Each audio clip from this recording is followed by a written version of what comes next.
Oi, pessoal, vamos para mais uma aula e aqui nós iremos abordar sobre alguns casos de monohibridismo, considerando a primeira lei de Mendel. Após a vinheta, tá? Vamos abordar sobre esse assunto.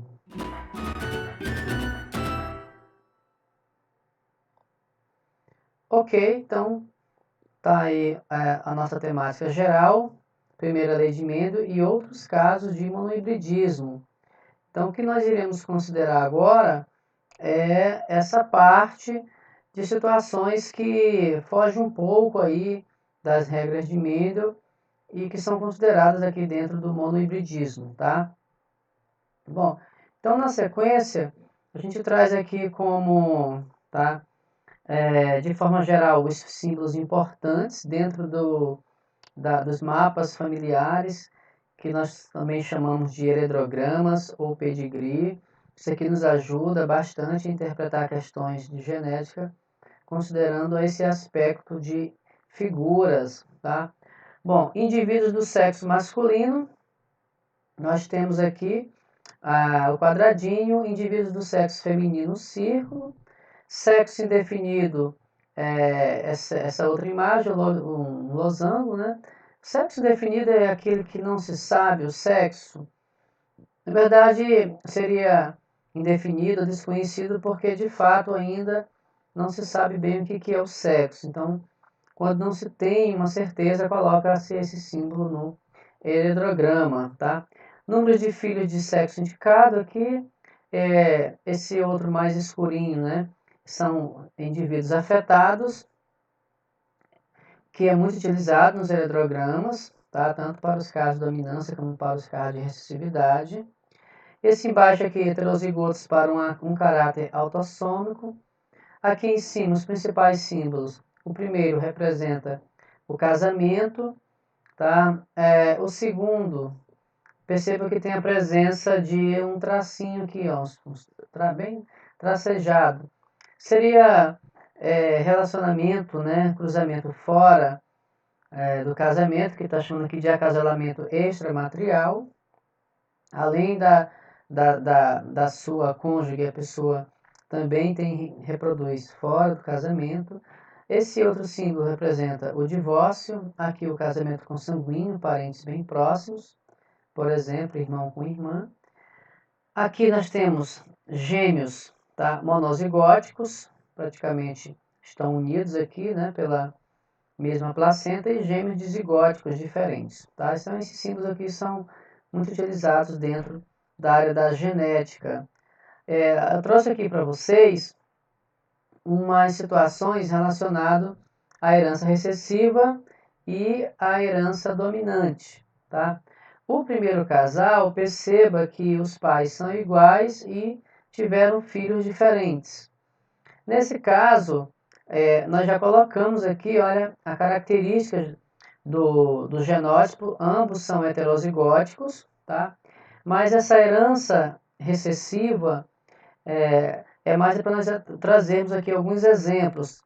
O albinismo, a fibrose cística, a anemia falciforme, representantes aqui da herança autossômica recessiva. Já a herança autossômica dominante, perceba que os pais que são afetados, mas tem aqui um filho diferente, tá? Que é um caso aqui de um heredograma representando uma herança dominante. Alguns exemplos: a queratose, a polidactilia, o nanismo acondroplásico. Vamos ver aqui esses exemplos relacionados a esses dois casos. O primeiro, tá, que é a herança recessiva, a gente aborda aqui o albinismo, em que o portador, o indivíduo, né, vai ter uma ausência aí de pigmentação na pele. A fibrose cística, que é uma anomalia relacionada com os problemas respiratórios.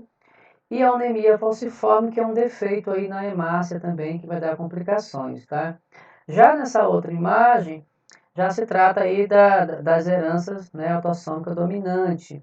Por exemplo, aqui, a queratose, né, que ela seria um acúmulo, né, de queratina causada por um excesso de produção de proteína aí no caso da pele, né? A polidactilia, aqui nós temos na polidactilia, se você for contar aqui, você vai perceber que tem um dedo a mais nas mãos, e o nanismo acondroplásico, que são características aqui da herança autossômica dominante, tá? Aqui também nós temos outros casos de monohibridismo, vamos abordar aqui a dominância incompleta, então eu vou ter aqui indivíduos intermediários, tá? Você percebe aqui o cruzamento de flores vermelhas com brancas, eu tenho aqui um indivíduo intermediário que não obedeceu aqui, né, essa sequência. Então, nesse caso aqui, nós vamos obter 25% de flores vermelhas, tá? 50% de flores rosas e 25% de flores brancas nesse cruzamento aqui, tá? Aqui é a mesma, só para nós observarmos que na primeira geração, tá, do cruzamento de flores, no caso vermelha com brancas, na autofecundação, nós tivemos 100% de flores rósea. Mas quando eu faço o cruzamento dessas flores rósea, a branca aparece novamente, tá? A vermelha também. Então aqui são situações em que não há uma relação de dominância nem de recessividade que vão obedecer à primeira lei de Mendel. E aí você, considerando as características fenotípicas, podem refazer o cruzamento no seu caderno, no seu material de estudo, que você vai perceber a identificação desses fatores. É importante que você refaça esses cruzamentos para visualizar e assimilar bem melhor. Outros casos também, aqui nós temos os genes letais. O gene letal, ele vai ser, ou vai causar a morte do indivíduo em dose dupla, no caso, se ela vier de forma dominante, homozigótica, tá? É igual, dose dupla, então, nesse caso vai ser letal. Então, na tabelinha aqui, no quadro, a gente percebe que o primeiro aqui, que veio em dose dupla, tá? Ele morreu, que pode ser na fase intrauterina, geralmente, ou após o nascimento, tá? Então, se ele vier em dose dupla de forma dominante, o indivíduo morre. Mesma coisa aqui, tá? Percebam que os genes aqui, na hora do cruzamento, né? O primeiro indivíduo, que era em dose dupla e dominante, ele morre, então ficando só dois cinzas para um escuro, né? Ou para um agouti. E aqui no caso eu vou ter uma proporção, no caso aqui de 2 para 1 e de 1 para 3, tá? Então tá aqui 2/3 e 1/3, porque o primeiro acaba não conseguindo resistir, porque ele veio com esse gene letal, ok? Aqui também a sugestão é que refaça os cruzamentos e considere o gene letal como o indivíduo que morre na fase intrauterina. A mesma coisa, só para fazer a representação geral, se você for observar na proporção, aqui é a proporção genotípica, ou seja, a constituição gênica do indivíduo, você vai ter 2 para 1, e a proporção fenotípica, que vai manifestar aqui as características desses indivíduos, 2 amarelos, que sobreviveram, para 1 preto, tá? Um outro caso também, nós iremos estudar mais na frente, mas a gente já traz aqui esse conceito, sobre o gene pleiotrópico, que é estudado dentro da pleiotropia, é aquele que pode determinar o aparecimento simultâneo de várias características, tá? Aí aqui nós temos alguns exemplos, tá? Por exemplo aqui, fibrose cística, a galactosemia, a anemia falciforme, que são exemplos relacionados à pleiotropia. Dentro dessa situação também a gente aborda sobre casos de genética, considerando aqui a penetrância. Eu tenho penetrância completa, que, por exemplo, aqui a manifestação das sementes de ervilha, que foi estudado por Mendel. A penetrância incompleta, que é uma anomalia que nós abordamos sobre a polidactilia, onde o indivíduo tem um dedo a mais, e também a situação da expressividade variável nos alelos de norma de reação. Aqui seria o que, pessoal? Quando os alelos se manifestam em diferentes graus de intensidade. Um deles, a braquidactilia, que são os dedos curtos. Então, a gente trouxe aqui essas imagens para representar, aqui no caso, olha, a polidactilia. Perceba que tem a presença de um dedo a mais, e a braquidactilia, que são os dedos curtos, que são anomalias relacionadas aqui a alguns casos de monohibridismo, ok? Vamos ver aqui esse exemplo, nós estamos finalizando aqui, é só para abordarmos e frisarmos um pouco sobre o que nós abordamos e que nós estamos estudando nesse segundo período, tá? A gente está se tratando do estudo da genética. Então, turma, vamos ver aqui essa situação. Considere o eletrograma abaixo, no qual os indivíduos em negro são portadores de uma determinada característica, ou seja, os que estão em negritos. Bom, se nós formos fazer a interpretação, deixa eu tentar pegar aqui um marcador. Pessoal, perceba que os pais, eles são praticamente iguais, ó. Eles não estão afetados, mas tiveram filhos afetados. Então, pais iguais com filhos diferentes, os pais, de cara, eles já são heterozigóticos, tá? Então, azão, azinho, azão, azinho, ok? Os pais iguais, filhos diferentes. Então, se os filhos são afetados, aqui no caso, eles são recessivos, tá? Azinho, azinho, azinho, azinho. Vamos ver agora os indivíduos 3, 5 e 6. Bom, se a gente for observar os pais, o indivíduo 3, ele pode receber tanto uma azão do pai, como uma azão da mãe. Ou ele pode ser azão, azinho. Então, vou passar um tracinho que eu não sei se ele vai ser azão, azão ou azão, azinho. Pode ser um dos dois, tá? Então, eu não posso garantir que ele vai ser somente azão, azão, ou eu não posso garantir que ele vai ser somente azão, azinho. No entanto, se você perceber que o indivíduo 7, ele está afetado. Então, com certeza, que os pais são normais, então com certeza ele recebeu o azinho do pai e o azinho da mãe. Então eu sei que o 5 e o 6 são heterozigóticos, certamente, tá?